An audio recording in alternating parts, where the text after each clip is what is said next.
The rain wasn't just falling, it was hammering against the cracked pavement of the gas station lot, turning the oil stains into iridescent, slippery traps. Maya shivered, pulling her thin beige cardigan tighter around her shoulders, though it offered absolutely no protection against the biting November wind. She could feel the dampness seeping into her canvas shoes, numbing her toes, a physical reminder of just how precarious her life had become. She stood under the flickering fluorescent awning of the pump, staring at the digital display that read, "Out of service," clutching her purse against her chest like it held the crown jewels. It didn't. Inside that worn-out leather bag was exactly $8.42. That was it. That was the sum total of her existence until her next paycheck, which was still 3 days away. That money was supposed to be for a bus pass to get to her second job and a loaf of bread to last her through the weekend. But her attention wasn't on the money. It was on the man standing 20 feet away. He was massive. He looked like a mountain carved out of granite and wrapped in soak-wet leather. On the back of his vest, the rockers were unmistakable. Even in the dim light, the winged skull, the heavy font. He was a Hell's Angel, or at least he looked like the kind of man the news warned you about. He was kicking the side of a massive blacked-out Harley-Davidson that sat silent and dead next to Pump 4. He let out a roar of frustration that competed with the thunder rolling overhead, and Maya saw him run a hand over his face, wiping away the rain and grease. He looked dangerous, yes, but beneath the scowl and the imposing size, Maya saw something else. She saw panic. He patted his pockets frantically, checking the inside of his vest, then his jeans, his movements becoming more erratic. He was stranded. Maya knew the rule of the streets. Keep your head down, mind your business, and never ever make eye contact with a 1%er, especially not at 11 p.m. on the bad side of town. But she also knew the look of desperation. She knew what it felt like to be stuck with nowhere to go, and no way to solve the problem. She watched as he leaned his forehead against the handlebars of his silent machine, a giant brought to his knees by circumstance. The station attendant had already locked the doors, staring out safely from behind the bulletproof glass, shaking his head. The biker was alone. Maya took a breath that tasted of ozone and gasoline. Her heart hammered against her ribs like a trapped bird. She looked at the man, then down at her purse. $8. It was everything she had. Before we see what happens next, if you believe that true heroes often wear the strangest disguises, please hit that like button and subscribe to Biker Stories right now. It helps us bring you more powerful tales of justice. Maya took one step, then another, the sound of her wet shoes squishing on the concrete barely audible over the storm. Every instinct screamed at her to turn around and run, to preserve herself, to keep that $8 for the bus fare she desperately needed. But her grandmother had raised her with a different code, one that didn't care about bank accounts or leather vests. She stepped into the circle of light surrounding Pump 4. The biker snapped his head up, his eyes narrowing instantly. He was terrifying up close. A scar ran through his left eyebrow, and his beard was matted with rain. He tensed, looking at this small, shivering black girl standing before him as if she were an apparition. "Excuse me, sir," Maya said, her voice trembling so much she barely recognized it. The man didn't speak. He just stared, water dripping from the brim of his helmet onto his nose. Maya swallowed hard, fighting the urge to retreat. I saw you checking your pockets. Did you lose your wallet?" The biker let out a sharp, cynical breath, more of a scoff than a laugh. "Yeah," he grunted, his voice sounding like gravel grinding together. "Must have fell out about 20 miles back. Tank's dry. Phone's dead. And this guy inside won't even let me use the landline without buying something." He gestured angrily at the station attendant, who quickly looked away. Maya looked at the bike, then back at the man. He was stranded in a neighborhood where leaving a bike like that unattended meant it would be stripped for parts in an hour. And a man walking alone in these colors. That was asking for a different kind of trouble. Maya's fingers tightened around the strap of her bag. She knew what $8 meant to her. It meant eating. It meant keeping her job. But to him, right now, it meant safety. She unzipped her purse. The sound was sharp in the quiet moments between thunderclaps. She dug past the old receipts and the lipstick she never wore, pulling out the crumpled $5 bill and the 3 singles. She smoothed them out against her palm, the paper damp from the humidity. "Here," she whispered, extending her hand. "It's not much. It's $8. It should be enough for a gallon or 2. Enough to get you home." The biker froze. He looked at the money, then at her face, then back at the money. His expression shifted from anger to genuine confusion. "You're giving me your money?" he asked, his voice softer now, the edge dulled by shock. "You don't even know me. You know what I am?" Maya nodded slowly. "I know you're stuck, and I know it's raining." He hesitated, his large, grease-stained hand hovering for a moment, before he gently took the bills from her shivering fingers. His eyes scanned her, taking in the worn shoes, the thin cardigan, the dark circles under her eyes. He was a man who lived by reading people, and he read her loud and clear. She wasn't rich. She wasn't even doing okay. She was on the edge. "You got more on you?" he asked, his eyes piercing. "You got away home?" Maya lied. It came easily, a defense mechanism she had perfected. "I'm fine. I live just around the corner." That was just spare change.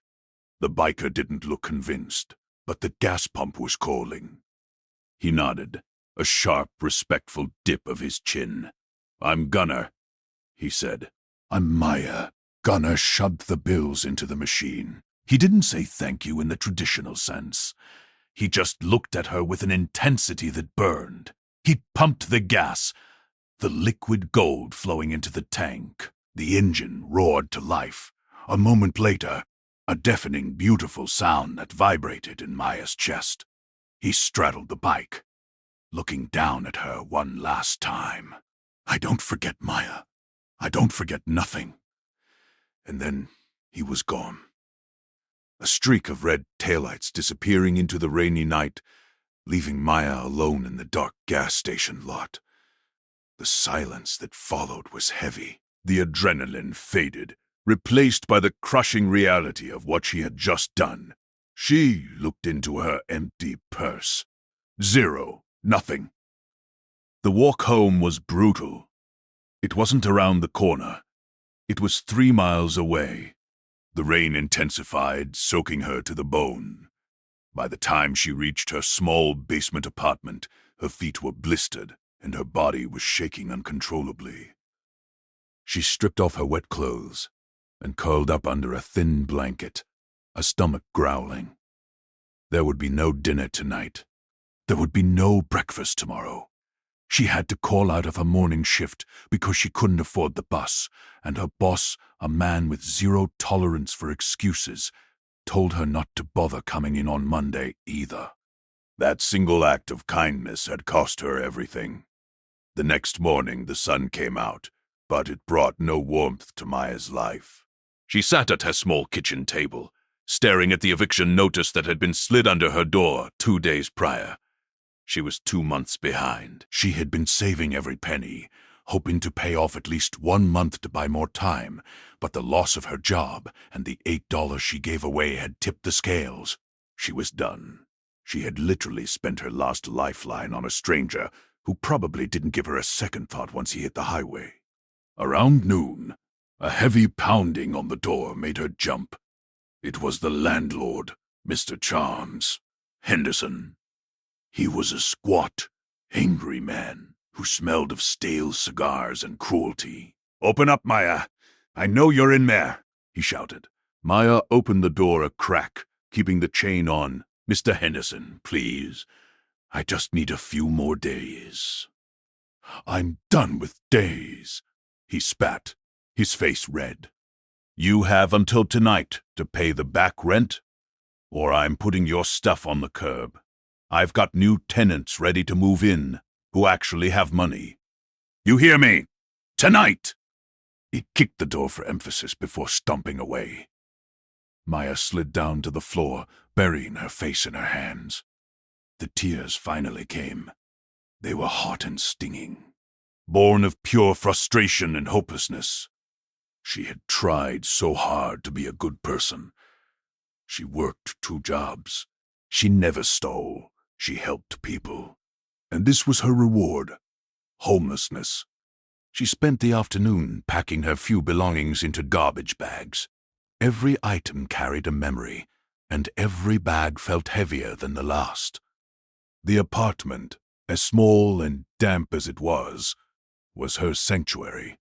The idea of sleeping on a park bench terrified her. As the sun began to set, casting long, orange shadows across the peeling linoleum floor, Maya sat on her suitcase, waiting for the inevitable. She had no one to call. Her parents were gone, and she had no siblings. She was truly alone in the world. Then she felt it. It started as a low hum, barely perceptible, vibrating through the floorboards. Then it grew. It became a rumble, then a roar. It sounded like a thunderstorm was rolling down her street, but the sky was clear. The sound was deep, guttural, a mechanical symphony of pistons and exhaust. It was loud enough to rattle the dishes she had just packed. Maya stood up, her heart racing. Was it an earthquake? An explosion? She went to the small, street-level window and peered out through the bars. Her jaw dropped. Turning onto a narrow, potholed street wasn't just a motorcycle. It was a fleet. A river of chrome and steel was pouring into the neighborhood. The sound was deafening now, filling the entire block. Neighbors were coming out onto their porches, looking terrified and confused. This wasn't a neighborhood where bikers usually rode. There were dozens of them, 50, maybe 100. They were riding in a tight formation, 2 by 2, their engines thumping in unison. The lead biker raised a fist, and the entire column slowed, the roar dropping to a menacing idle. They filled the street from curb to curb, a sea of black leather, denim, and patches. And they were stopping right in front of her building. Maya's breath caught in her throat. Fear, cold and sharp, spiked in her chest. Had she done something wrong? Had the man from last night told them she insulted him? Did they think she had stolen something? In her neighborhood, when a gang showed up, it was never for a social call. It was for retribution. She backed away from the window, trembling.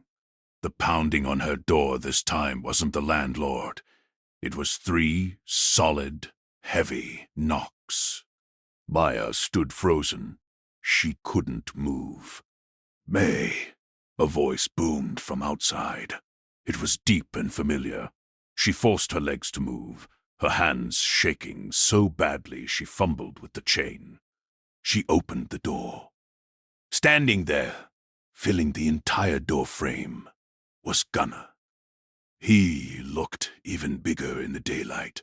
He was wearing the same cut, the same helmet tucked under his arm, but today he wasn't wet and desperate. He looked like a king standing at the head of his army. Behind him, lining the sidewalk and the street, were rows and rows of bikers. Some were bearded, some were clean-shaven, some were women, but all of them wore the patch. They stood silently, arms crossed, watching. Gunner looked down at her, his face serious. Maya noticed Mr. Henderson, the landlord, peeking out from behind the stairwell, his face pale as a sheet, looking like he was about to faint. I don't have any money, Maya stammered, thinking they were there to collect a debt she didn't know she owed. Gunnar cracked a smile. It transformed his face, making the scar over his eye crinkle. I didn't come for money, Maya. I came to return a favor. He stepped aside, and two other bikers walked forward. One was holding a large wrapped box, and the other was holding a thick envelope. Gunnar continued, his voice projecting so the neighbors and the terrified landlord could hear. You stopped when everyone else kept driving. You gave me your last dollar when you didn't have enough for yourself. I told the club about you. I told them that a little girl with nothing in her pocket had more honor than half the men I know. He pointed to the street. That's my family out there. And when you help one of us, you help all of us. Maya felt tears welling up again, but these were different. Gunnar took the envelope from the biker next to him and pressed it into Maya's hand. It felt thick, heavy. That's $8,000, Gunnar said casually. We passed a helmet around last night at the clubhouse. Every brother and sister chipped in. Considerate interest on the loan. Maya gasped, almost dropping the envelope. 8,000. And that, Gunnar pointed to the box, is a little something extra. Open it. Maya's hands shook as she tore the paper. Inside was a brand new laptop and a stack of paid tuition receipts for the local community college. She looked up at Gunnar, confused. You mentioned to the gas station clerk a while back you wanted to study nursing, right? Gunnar winked. We do our homework. We know people. Maya couldn't speak. She covered her mouth, sobbing openly now. The bikers in the street started revving their engines, a rhythmic salute that shook the glass in the windows. Before I continue, I have to ask you, what would you do in this situation? If 100 bikers showed up at your door, would you be terrified or relieved? Let us know in the comments below. Gunnar raised a hand, silencing the engines. He then turned his attention to the corner where Mr. Henderson was trying to make himself invisible. Gunnar's face hardened. You, the landlord, Gunnar barked. Mr. Henderson squeaked, stepping forward. Yes, sir. Gunnar took a step toward him, towering over the small man. I hear you like to kick people when they're down. I hear you like to threaten women with eviction when they're one day late. No! No, sir. Just business, Mr. Henderson stammered. Gunnar leaned in close. Maya is under our protection now. She pays her rent when she can, and if her heat breaks or her roof leaks or if she feels unsafe for even 1 second, Gunnar gestured to the 100 bikers behind him. We're gonna come back and have a little block party. Do you understand? Mr. Henderson nodded so fast it looked like his head might fly off. Crystal clear, sir. Crystal clear. Gunnar turned back to Maya, his expression softening instantly. Here's my number, he said, handing her a card. You need anything, tire, flat, groceries, someone bothering you, you call. You're part of the family now, kid. He reached out, and instead of a handshake, he pulled her into a rough, awkward, but incredibly warm hug. The leather smelled of tobacco and rain, a smell that now meant safety to Maya. Thank you, she whispered into his vest. Thank you so much. Gunnar pulled back, cleared his throat as if to hide his own emotion, and put his helmet on. Don't spend it all on candy, he gruffed. He walked back to his bike, the sea of leather parting for him. He mounted the Harley, kicked the starter, and the engine roared to life. He threw a fist in the air, and 100 engines answered him. It was the most beautiful sound Maya had ever heard. She stood on her doorstep, clutching the envelope and the laptop, watching them ride away. The neighbors were no longer looking at her with pity or indifference. They were looking at her with awe. Mr. Henderson was already busy fixing a loose railing on the stairs, terrified to catch her eye. Maya looked down at the money in her hand. It wasn't just cash. It was a future. It was nursing school. It was a home. But more than that, it was the realization that she wasn't alone. She had cast her bread upon the waters, giving away her last $8 simply because it was the right thing to do, and it had returned to her 1,000-fold. As the last rumble of the motorcycles faded into the distance, the sun finally broke through the clouds completely, bathing the street in warm, golden light. Maya wiped her eyes, took a deep breath, and turned back into her apartment. She had a lot of unpacking to do. If this story touched your heart, please like, share, and subscribe to Biker Stories for more powerful stories about courage, redemption, and the families we choose.